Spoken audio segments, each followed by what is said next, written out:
اللہ کی تقدیر تھی، یہ جنگ جمل بھی ہونی تھی، جنگ صفین بھی ہونی تھی، اللہ کا نظام تھا، اس میں بھی اس کی حکمتیں رحمتیں چھپی ہوئی ہیں۔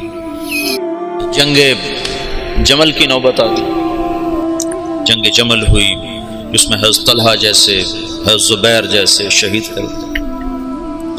جب آپس میں ٹکرائے نا، صلح ہو گئی، لیکن جو لوگ عبداللہ بن سبا کے ساتھی تھے، میں تمہیں تفصیل تو نہیں بتا رہا، صرف اشارے کر رہا ہوں، تبلیغ کا تھوڑا سا پس منظر بتانا چاہتا، دعوت کی تاریخ بتانا چاہتا۔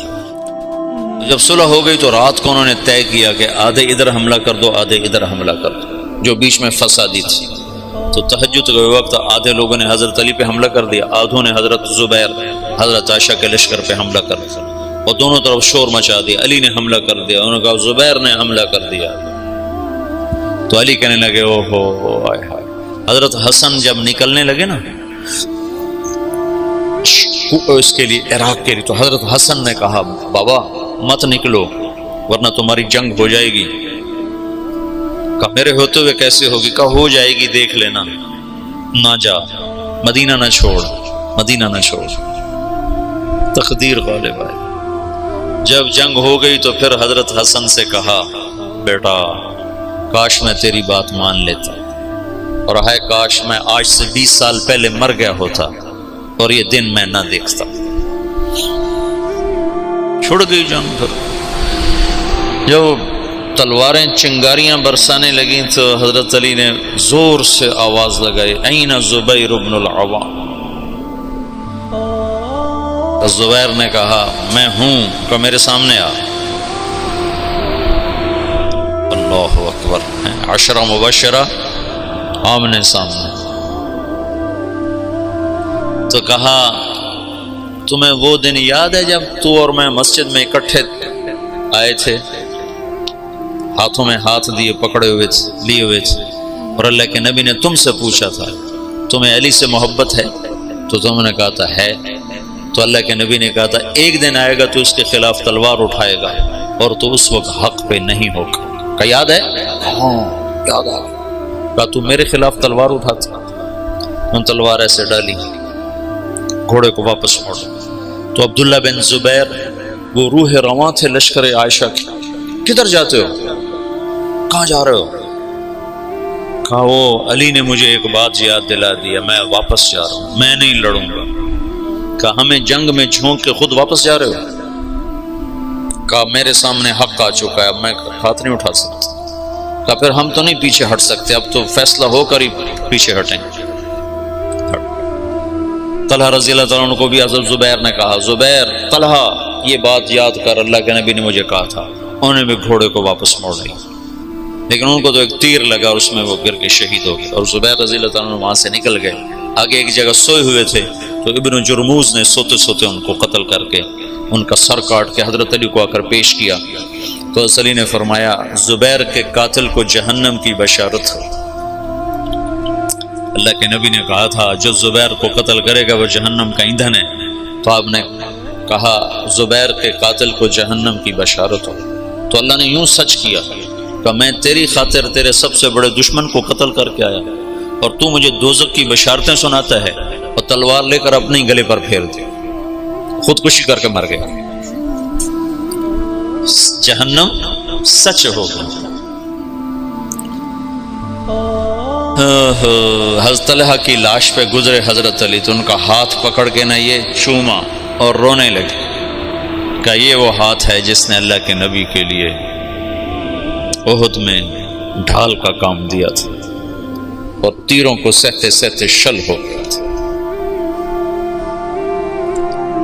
اور عبداللہ بنو زبہ نے حضرت عائشہ کے اونٹ کو گھیرے میں لیا ہوا تھا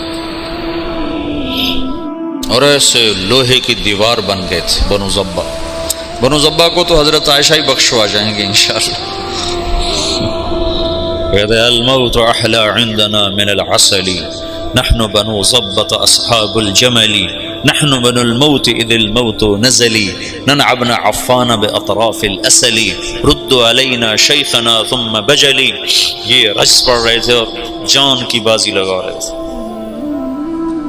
ایک دفعہ ایک شخص ملنے آیا حضرت عائشہ رضی اللہ تعالیٰ عنہ سے، کہا کہاں سے ہو؟ کہا میں بنو زبا سے ہوں۔ کہا ایک نوجوان میرے اونٹ کے پاس شعر پڑھ رہا تھا، اس کو جانتے ہو؟ کون؟ کہا وہ تو خود تو پردے میں تھے۔ کہا ایک نوجوان کے آواز آ رہی تھی، کہہ رہا تھا یا امنا خیر ام نعلم،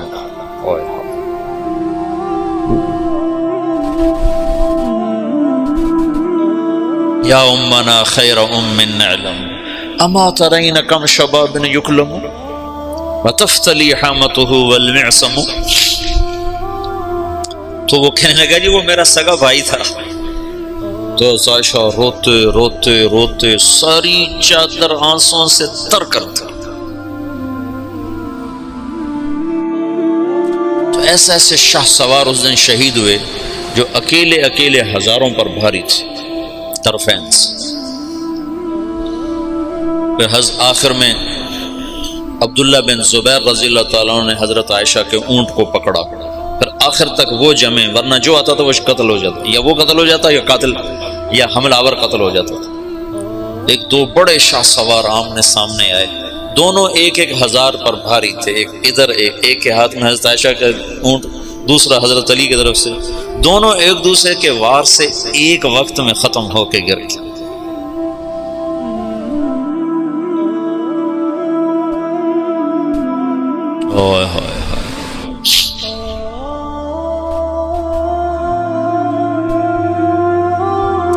پھر وہ